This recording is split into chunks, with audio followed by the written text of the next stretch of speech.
particular industries that you would focus in, and then what niche in that industry would you focus in?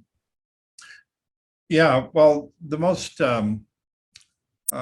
think in terms of what's going to be the most destructive technology that's going to automate jobs out of existence, like artificial intelligence, like robotics.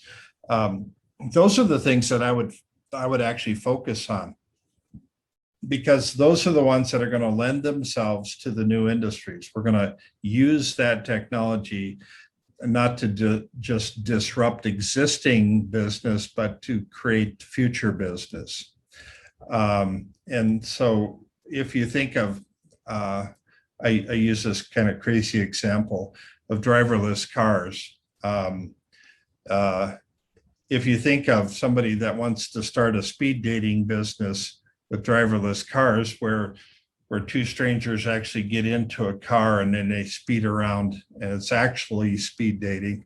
And then they get out 5 minutes later. That's one example of a weird business model that might catch on. Yeah.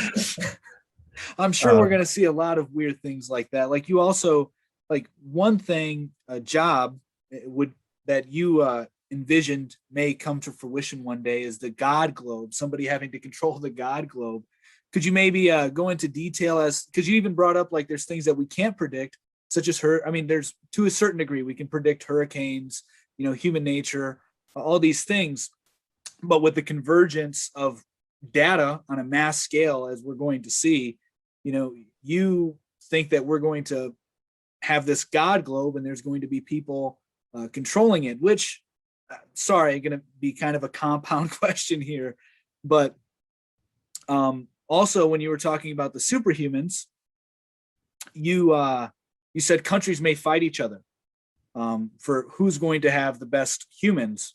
But with a system like a God globe, that would kind of require, I would assume, a global government. So how do you see that playing out in the future as far as the governance of this?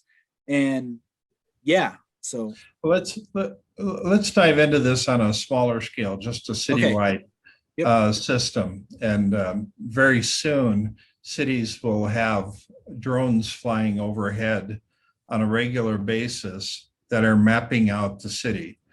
And they're going to be able to, we're going to be able to search on things in ways that we've never been able to search on in the past. So as we get more and more sensor technology, we're going to be able to search on, I want something with this smell, with this taste, with this harmonic vibration, with this specific gravity, with this texture, with this level of reflectivity. Now, we don't have to know how this is all doing it, but this gives rise to the search engine for the physical world. And so you just put a search query in, something like, where is that dog with rabies right now? And you can get a near real-time result from that just because of drones flying over a city, and they're crafting a detailed digital replica of the city. They're creating a digital twin of the city. Mm-hmm. And that digital twin is going to get more and more higher resolution as we go along. Now, some of the things we can add into that is just infrared scanners that can detect if somebody is living or if they're dead. And we can tell if somebody's alive or if they're not alive. And being able to know when somebody dies in some odd part of a city is worth a lot, because then you can find out what actually might have happened there. It might set off an alert that somebody just died over here and there's nobody around them. So to interject really quick, I think this is also, maybe I'm wrong in assuming this, but then the humans would also have to have sensors, correct, in order for this thing to detect them. Am I wrong in assuming that? Not necessarily. I mean, okay.